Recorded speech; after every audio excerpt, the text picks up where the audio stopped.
Why smart people overthink everything. Have you ever noticed something strange? The smarter someone becomes, the harder it can be for them to simply stop thinking.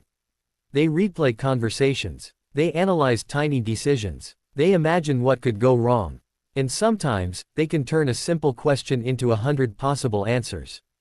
But why? Is intelligence actually making them overthink? Not exactly. The real problem is something more interesting. Intelligent people tend to see complexity where others see simplicity. Imagine you're making a decision. Most people might see two possibilities. I should do it, or I shouldn't. But an analytical mind sees much more. What happens if I do it? What if it fails? What if it succeeds but creates another problem? What if there's a better option? What if I'm missing something? And suddenly, a simple decision becomes a mental maze. This happens because the brain is constantly trying to predict the future.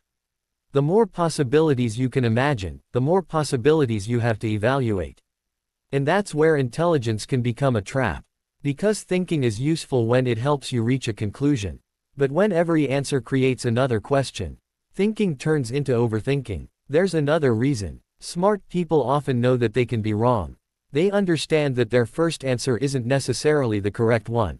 So instead of trusting their initial judgment, they keep checking it. They think, but what if I missed something? That question sounds intelligent. And sometimes, it is.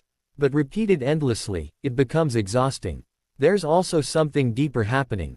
Uncertainty feels uncomfortable. Your brain wants a complete explanation before it feels safe making a decision. But life rarely gives you complete information. You don't know exactly how a relationship will turn out. You don't know whether a career decision will work. You don't know what tomorrow will bring. And no amount of thinking can completely eliminate uncertainty. So eventually, you have to understand an important distinction. Thinking helps you solve problems. Overthinking keeps you inside them. The goal isn't to stop thinking. It's to know when thinking has stopped being useful. Give yourself a deadline. Ask, do I have enough information to make a reasonable decision? If the answer is yes, make the decision. Because intelligence isn't the ability to think about everything. It's the ability to know what deserves your attention, and what doesn't. And sometimes, the smartest thing you can do is stop thinking.